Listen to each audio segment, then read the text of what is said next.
Good morning students. We are going to discuss about the topic types of trademark in India. So what are the different types of trademark present in India?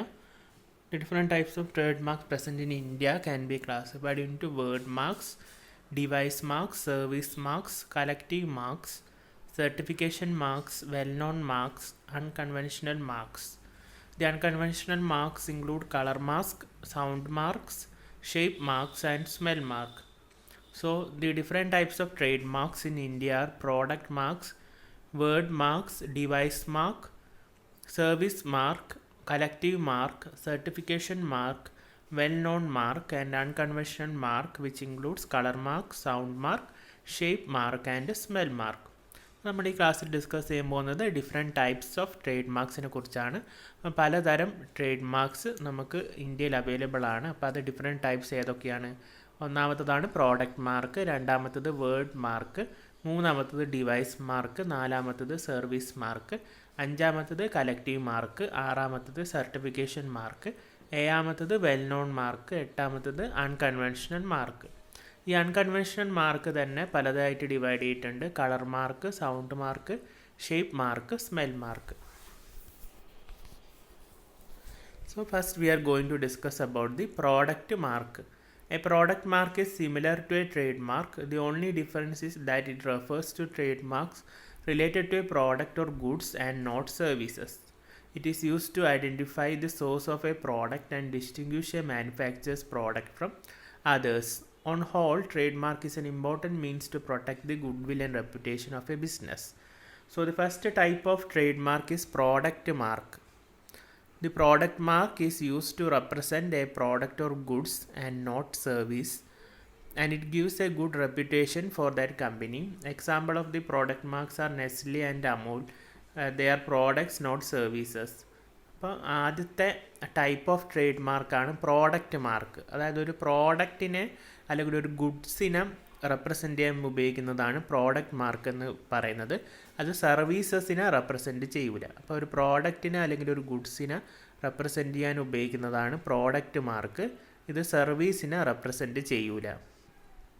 അപ്പോൾ product മാർക്കിൽ അതിൻ്റെ advantage എന്താണെന്ന് വെച്ചാൽ അത് important good will and reputation കൊടുക്കുക. നമ്മുടെ പ്രോഡക്റ്റിന് നല്ലൊരു മാർക്കറ്റിൽ നല്ലൊരു ഗുഡ് വില്ലും റെപ്യൂട്ടേഷനും കൊടുക്കും. അപ്പോൾ ഫസ്റ്റ് ടൈപ്പ് ഓഫ് ട്രേഡ് മാർക്കാണ് പ്രോഡക്റ്റ് മാർക്ക്. അപ്പോൾ ഈ പ്രോഡക്റ്റ് മാർക്കിൻ്റെ യൂസ് എന്താണെന്ന് വെച്ചാൽ പ്രോഡക്റ്റ് മാർക്ക് ഒരു പ്രോഡക്റ്റിനെ അല്ലെങ്കിൽ ഒരു ഗുഡ്സിനെയാണ് റെപ്രസെൻ്റ് ചെയ്യുക, സർവീസിനെ റെപ്രസെൻ്റ് ചെയ്യൂല. അപ്പോൾ ഇതിൻ്റെ യൂസ് എന്താണെന്ന് വെച്ചാൽ ഇത് നമ്മുടെ പ്രോഡക്റ്റിന് മാർക്കറ്റിൽ നല്ലൊരു ഗുഡ് വില്ല് അല്ലെങ്കിൽ നല്ലൊരു റെപ്യൂട്ടേഷൻ കൊടുക്കും. എക്സാമ്പിളാണ് നെസ്ലെയും അമൂലിൻ്റെയൊക്കെ പ്രോഡക്റ്റ് മാർക്ക്. അപ്പോൾ പ്രോഡക്റ്റിന് മാത്രം അല്ലെങ്കിൽ ഗുഡ്സിന് മാത്രം ഉള്ള മാർക്കാണ് പ്രോഡക്റ്റ് മാർക്ക് എന്ന് പറയുന്നത്. Next type of trade mark is word mark. A word mark may be A letter or numeral which gives the proprietor a right only in the word, letter or numeral. No right is sought with respect to representation of the mark. The second type of trademark is word mark. The word mark usually consists of letter or numerals, and it gives the right to the proprietor on this letter, words or numerals.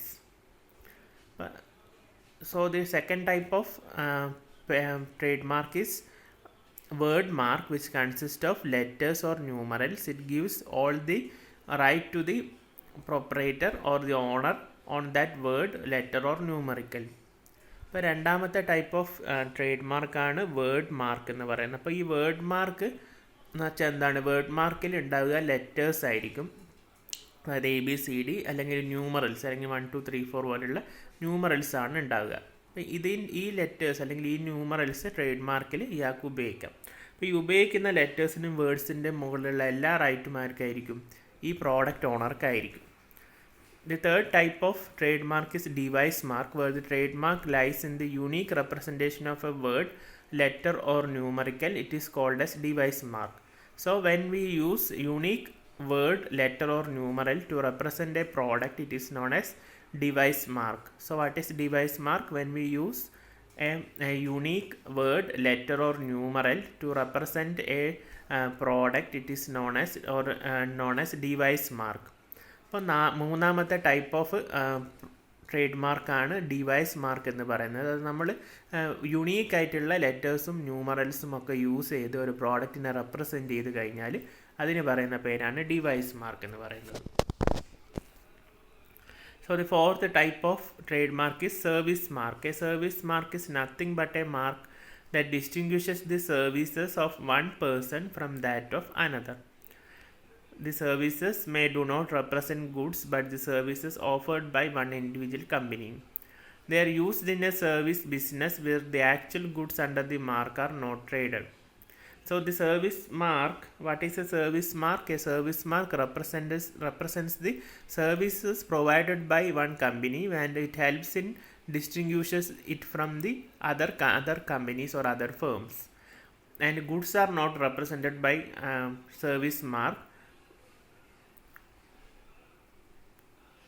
and they are used in service business.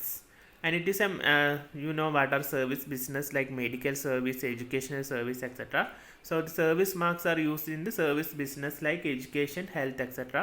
And it is a mechanism available to protect marks used in service industry.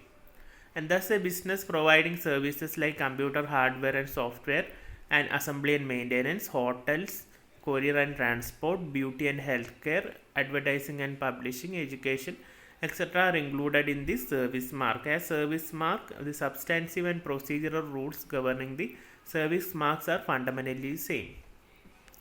So what are the different types of service industries? They include computer hardware and software, restaurants and hotels, courier and transport, beauty and healthcare, advertisement and publishing and education. And in these fields we use service mark. So service mark is used to represent the service provided by a company and distinguishes it from the service provided by another.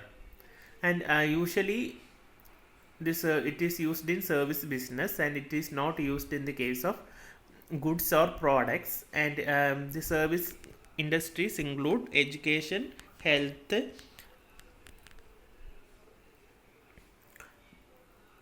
courier service, transport, computer hardware and software, beauty and healthcare, etc. In all this field we use service mark.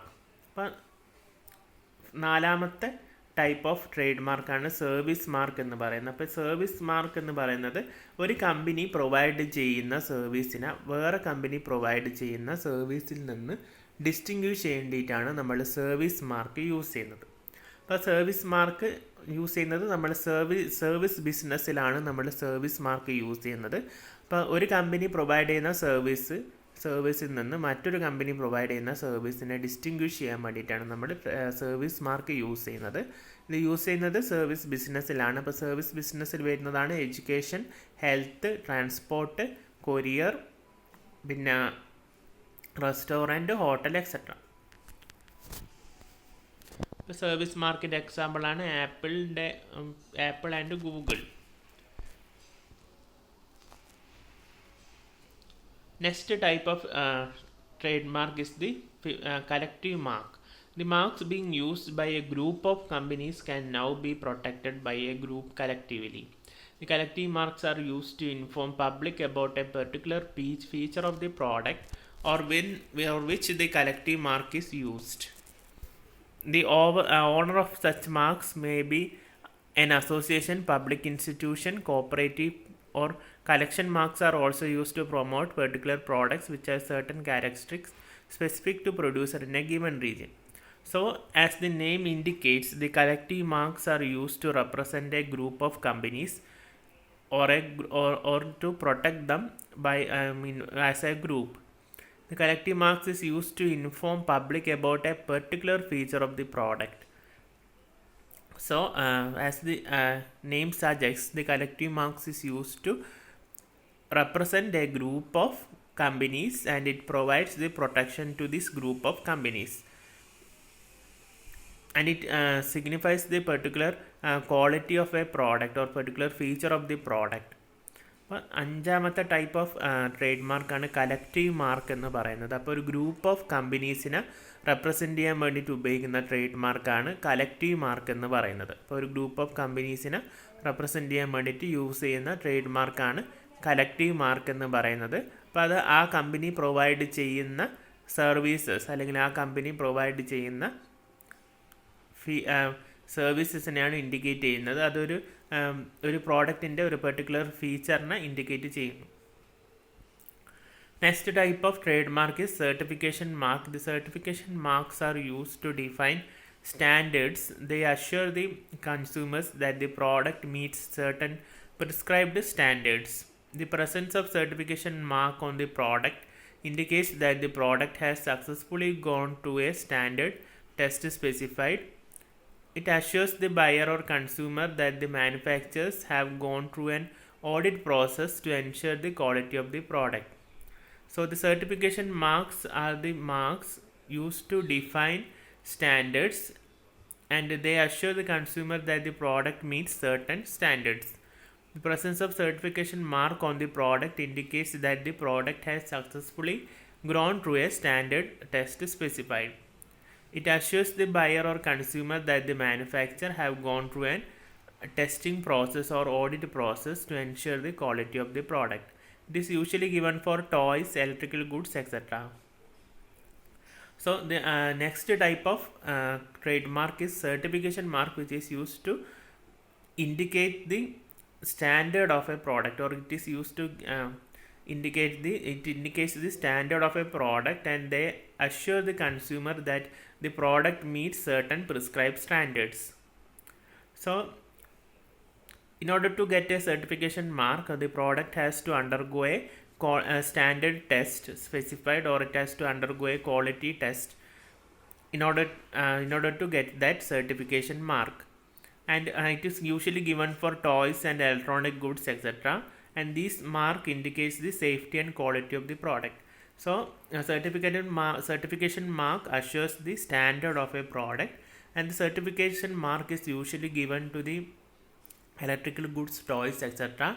So in order to obtain a certification mark, this product has to undergo a standard series of a standard test, or it has to undergo a quality test in order to get that certification mark, and this certification mark assures the quality and safety of that product.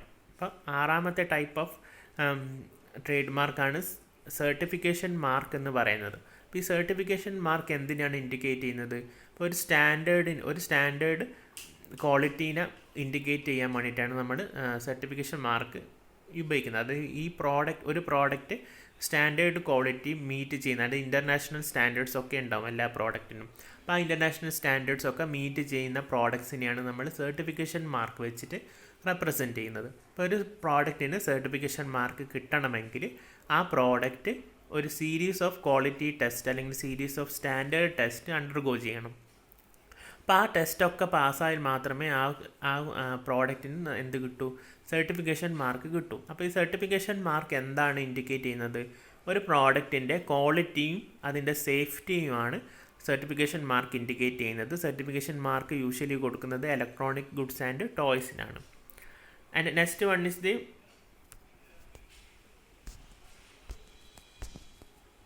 This is the certification mark. ഇപ്പോൾ നമ്മുടെ ഇപ്പോൾ ആദ്യത്തേതാണ്, ഇത് collective മാർക്കിൽ വരുന്നതാണ് Reliance group of companies. അപ്പോൾ ആദ്യത്തെ example, ആദ്യത്തെ ആ സ്ലോട്ട് നോക്കൂ. അപ്പോൾ ആദ്യത്തെ സ്ലോട്ടിൽ വരുന്നതാണ് റിലയൻസ് ഉണ്ട്, ബെഞ്ച് മാർക്ക് ഉണ്ട്, ടാറ്റ ആൻഡ് സൺസ്. ഇപ്പോൾ റിലയൻസ് എന്ന് വെച്ചാൽ ഒരു ഗ്രൂപ്പ് ഓഫ് കമ്പനീസാണ് റിലയൻസ്. പെട്രോൾ ഉണ്ടാവും, ഫോൺ ഉണ്ടാവും, പിന്നെ ഇലക്ട്രോണിക് ഇൻഡസ്ട്രിയിലുണ്ട്. അപ്പോൾ റിലയൻസ് പല ഫീൽഡിലുണ്ട്, ടെലിഫോൺ ഫീൽഡിലുണ്ട്. അപ്പോൾ റിലയൻസിൻ്റെ ഈ മാർക്ക് എന്ന് വെച്ചാൽ ഒരു കളക്റ്റീവ് മാർക്കാണ്. അതൊരു ഗ്രൂപ്പ് ഓഫ് കമ്പനീസ് അല്ലെങ്കിൽ റിലയൻസ് ഗ്രൂപ്പ് ഓഫ് കമ്പനീസിനെ റെപ്രസെൻറ്റ് ചെയ്യാൻ വേണ്ടിയിട്ടാണ് ഉപയോഗിക്കുന്നത്. അതുപോലെ തന്നെയാണ് ബെഞ്ച് മാർക്കും. അപ്പോൾ ടാറ്റ നിങ്ങൾക്കറിയാം, ടാറ്റയ്ക്ക് പല ടൈപ്പ് കമ്പനീസ് ഉണ്ട്, പല ടൈപ്പ് ബിസിനസ് ഉണ്ട്. അപ്പോൾ ടാറ്റ സൺസ് എന്ന് വെച്ചാൽ ഈ കളക്റ്റീവ് മാർക്ക് ഉപയോഗിക്കുന്നത് ടാറ്റ ഗ്രൂപ്പ് ഓഫ് കമ്പനീസിനെ റെപ്രസെൻറ്റ് ചെയ്യാൻ വേണ്ടിയിട്ടാണ്. പിന്നെ അടുത്ത് നമ്മൾ പഠിച്ചത് സർട്ടിഫിക്കേഷൻ മാർക്കായിരുന്നു. അപ്പം നിങ്ങൾക്കറിയാം, നിങ്ങൾക്ക് പരസ്യത്തിലൊക്കെ കാണുന്നുണ്ടോ, അതായത് ISA മാർക്ക് കിട്ടിയ പ്രോഡക്റ്റാണ്, അല്ലെങ്കിൽ ISO സ്റ്റാൻഡേർഡുള്ള പ്രോഡക്റ്റാണ്, അല്ലെങ്കിൽ ഇന്ത്യൻ ഡിസൈൻ മാർക്കുള്ള പ്രോഡക്റ്റാണെന്നൊക്കെ പറഞ്ഞിട്ട്. അപ്പോൾ ഇതൊക്കെയാണ് സർട്ടിഫിക്കേഷൻ മാർക്ക്. അപ്പോൾ സർട്ടിഫിക്കേഷൻ മാർക്കിൽ വരുന്നതാണ് ISI മുദ്ര അല്ലെങ്കിൽ ISO മുദ്ര എന്നൊക്കെ പറഞ്ഞിട്ട്, അതാണ് ആ സംഭവങ്ങളാണ് സർട്ടിഫിക്കേഷൻ മാർക്കിൽ വരുന്നത്. The seventh type of trademark is well-known mark. When a mark is easily recognized among a large percentage of population, it achieves the status of a well-known mark. The well-known mark enjoy greater protection. So, when a trademark is easily recognizable by a large group of population, it will attain the status of well-known mark, and well-known mark get greater protection, and person will not be able to register or use marks which are imitations of well-known trademark. So you cannot imitate well-known trademark, and in order to be well-known, a trademark needs to be known or recognized by a relevant section of people. So in order to get a well-known mark, your trademark has to be recognized by a large number of people or a section of people. These peoples includes actual or potential consumers, people involved in distribution and business service dealing with the goods or services. So these well-known mark includes actual or potential consumers. So the consumers, a large group of active consumers has to recognize your trademark, then only you will get your well-known mark status, and people involved in this distribution of business service goods and services also has to recognize your trademark. So the well-known marks are used for very popular trademarks which is recognized by a very large group of population, and it enjoys a greater protection. And so in order to get a well-known mark for your product, it has to be recognized by a very active group of customers, and it has to be recognized by a business service or goods service dealers or business service dealers or distribution agents, and you cannot imitate this well-known mark. It is having greater protection. അപ്പോൾ ഏഴാമത്തെ type of trade മാർക്കാണ് well known mark എന്ന് പറയുന്നത്. അപ്പോൾ ഒരു large number of amount of population, അത് ഒരു വളരെ പോപ്പുലറായിട്ടുള്ള ട്രേഡ് മാർക്സിനാണ് നമ്മൾ വെൽ നോൺ മാർക്ക് കൊടുക്കുക. അതായത് ലാർജ് നമ്പർ ഓഫ് പോപ്പുലേഷൻ ഈ ട്രേഡ് മാർക്ക് കണ്ടാൽ ഈ പ്രോഡക്റ്റിനെ റെക്കഗ്നൈസ് ചെയ്യണം. അപ്പം അങ്ങനെയുള്ള ട്രേഡ് മാർക്ക്, അത് അത്രയും പോപ്പുലറായിട്ടുള്ള ട്രേഡ് മാർക്കിനാണ് നമ്മൾ വെൽ നോൺ മാർക്ക് കൊടുക്കുക. അപ്പോൾ large amount of number of population ആ ട്രേഡ് മാർക്ക് കണ്ടാൽ ആ പ്രോഡക്റ്റിനെ റെക്കഗ്നൈസ് ചെയ്യണം. അപ്പോഴാണ് നമ്മൾ ആ പ്രോഡക്റ്റിന് വെൽ നോൺ മാർക്ക് കൊടുക്കുക. അപ്പോൾ വെൽ നോൺ മാർക്ക് കിട്ടിക്കഴിഞ്ഞാൽ ആ വെൽ നോൺ മാർക്കിന് നല്ല പ്രൊട്ടക്ഷൻ കിട്ടും. മാത്രമല്ല അതിൻ്റെ ഇമിറ്റേഷൻ ചെയ്യുക പോസിബിൾ അല്ല. അപ്പോൾ അതിന് ഇമിറ്റേറ്റ് ചെയ്യുക പോസിബിൾ അല്ല. പിന്നെ എങ്ങനെയാണ് ഒരു പ്രോഡക്റ്റിന് നമ്മൾ വെൽ നോൺ മാർക്ക് കൊടുക്കുന്നത്? ആ പ്രോഡക്റ്റിൻ്റെ ട്രേഡ് മാർക്കിന് നമ്മൾ വെൽ നോൺ മാർക്ക് പദവി കൊടുക്കണമെങ്കിൽ ഒരു ഗ്രൂപ്പ് ഓഫ് ആക്റ്റീവ് കൺസ്യൂമേഴ്സ് ആ പ്രോഡക്റ്റിൻ്റെ ട്രേഡ് മാർക്കിനെ റെക്കഗ്നൈസ് ചെയ്യണം. മാത്രമല്ല group of business service and good service പീപ്പിളും എന്ത് ചെയ്യണം? ഇതിനെ റെക്കഗ്നൈസ് ചെയ്യണം. എന്നാൽ മാത്രമേ ആ ട്രേഡ് മാർക്ക് വെൽ നോൺ മാർക്കായിട്ട് മാറും. So the last type of trademarks are unconventional marks. The unconventional marks are those trademarks which get recognition for their inherently distinctive feature. So the unconventional mark get recognition for their inherently distinctive feature. So these trademarks are having some distinctive features that helps in the recognition. So unconventional trademarks are the trademarks which is having some distinctive features which helps in recognizing them. The unconventional trademarks can be classified into following categories. First is color trademark. If a particular color has been a distinctive feature, it is known as color trademark. Example, red wine. So if a particular color is the distinctive feature of this unconventional trademark, it is given color trademark. And an example is red wine, which is red in color.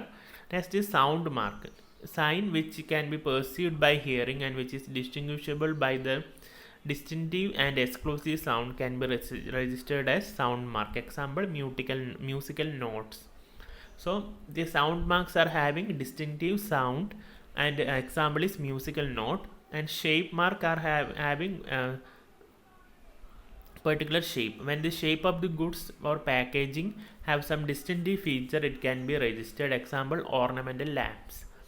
So some product or some products packaging has distinctive shape which helps in the recognition, and example is ornamental or decoration lamp. Next is smell mark. When the smell is a distinctive feature, it is given smell mark. Example, perfumes. ഇപ്പോൾ last type of trade മാർക്കാണ് unconventional mark. അപ്പോൾ unconventional trade marks എന്ന് പറഞ്ഞാൽ എന്താണ്? ഒരു പ്രോഡക്റ്റിൻ്റെ distinctive feature വെച്ചിട്ടാണ് നമ്മൾ ആ ട്രേഡ് മാർക്കിനെ ഐഡൻറ്റിഫൈ ചെയ്യുന്നെങ്കിൽ അതിന് പറയുന്ന പേരാണ് അൺകൺവെൻഷണൽ ട്രേഡ് മാർക്ക് എന്ന് പറയുന്നത്. അപ്പോൾ ഒരു പ്രോഡക്റ്റിൻ്റെ അല്ലെങ്കിൽ ഒരു ട്രേഡ് മാർക്കിൻ്റെ ഡിസ്റ്റിങ്റ്റീവ് ഫീച്ചർ വെച്ചിട്ടാണ് നമ്മൾ ആ പ്രോഡക്റ്റിനെ ഐഡൻറ്റിഫൈ ചെയ്യുന്നതെങ്കിൽ അതിന് പറയുന്ന പേരാണ് അൺകൺവെൻഷണൽ ട്രേഡ് മാർക്ക് എന്ന് പറയുന്നത്. അപ്പോൾ അൺകൺവെൻഷണൽ ട്രേഡ് മാർക്കിനെ നമ്മൾ ഡിഫറെൻറ്റ് ഫീച്ചേഴ്സ് വെച്ചിട്ടായിരിക്കും റെപ്രസെൻ്റ് ചെയ്യുക. ഒന്നാമത്തേതാണ് കളറ്. അപ്പോൾ കളറിന് വെച്ച് റെപ്രസെൻ്റ് ചെയ്യുമ്പോൾ നമ്മളതിനെ കളർ ട്രേഡ് മാർക്ക് എന്ന് പറയും. അപ്പോൾ ഒരു പെർട്ടിക്കുലർ കളർ വെച്ചിട്ടാണ് നമ്മൾ പ്രോഡക്റ്റിനെ അല്ലെങ്കിൽ ആ പ്രോഡക്റ്റിനെ റെക്കഗ്നൈസ് ചെയ്യുന്നെങ്കിൽ നമ്മൾ അതിന് കളർ ട്രേഡ് മാർക്കാണ് കൊടുക്കുക. Example, red wine. Red wine red കളറാണ്, നിങ്ങൾക്കറിയാം. പിന്നെ രണ്ടാമത്തതാണ് സൗണ്ട് മാർക്ക്. ഒരു പെർട്ടിക്കുലർ സൗണ്ട് വെച്ചിട്ടാണ് നമ്മൾ ആ പ്രോഡക്റ്റിനെ ഐഡൻറ്റിഫൈ ചെയ്യുന്നതെങ്കിൽ നമ്മൾ എന്ത് കൊടുക്കും? സൗണ്ട് മാർക്ക് കൊടുക്കും. എക്സാമ്പിളാണ് മ്യൂസിക്കൽ നോട്ട്. ഇനി ഷേപ്പ്. ഒരു പ്രോഡക്റ്റിൻ്റെ പെർട്ടിക്കുലർ ഷേപ്പ് അല്ലെങ്കിൽ ആ പ്രോഡക്റ്റിൻ്റെ പാക്കേജിങ്ങിൻ്റെ ഷേപ്പ് വെച്ചിട്ടാണ് നമ്മൾ ഐഡൻറ്റിഫൈ ചെയ്യുന്നതെങ്കിൽ നമ്മളതിന് ഷേപ്പ് മാർക്ക് കൊടുക്കും. എക്സാമ്പിളാണ് ഓർണമെൻ്റൽ ലാംപ്സ്. ഇനി സ്മെൽ മാർക്ക്, അതായത് ആ പ്രോഡക്റ്റിൻ്റെ സ്മെല്ല് വെച്ചിട്ടാണ് നമ്മൾ ഐഡൻറ്റിഫൈ ചെയ്യുന്നതെങ്കിൽ അതിന് നമ്മൾ സ്മെൽ മാർക്കാണ് കൊടുക്കുക. Example, perfumes. ഇപ്പം എക്സാമ്പിൾസ് ആണ് ഇത് കാണിക്കുന്നത്. ഇപ്പോൾ കളർ ട്രേഡ് മാർക്കിൻ്റെ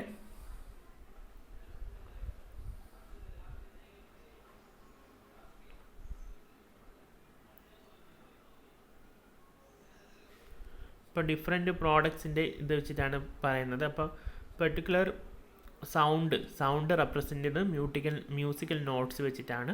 പിന്നെ വരുന്നതാണ് ഷേപ്പ് വരുന്നതാണ് ആ ബോട്ടലിൻ്റെ ഷേപ്പില്ല, കൊക്കക്കോളൻ്റെ ബോട്ടലിൻ്റെ ഷേപ്പൊക്കെ എന്താണ്? ഷേപ്പ് മാർക്കാണ്. പിന്നെ കളർ, അതായത് ചോക്ലേറ്റിൻ്റെ കളറൊക്കെ വെച്ചിട്ടാണ് നമ്മൾ റെപ്രസെൻ്റ് ചെയ്യുന്നത്. ഇതൊക്കെയാണ് ഇതിൻ്റെ എക്സാമ്പിൾ. അപ്പോൾ different types of trade mark നമ്മൾ ഡിസ്കസ് ചെയ്ത് കഴിഞ്ഞു. Thank you.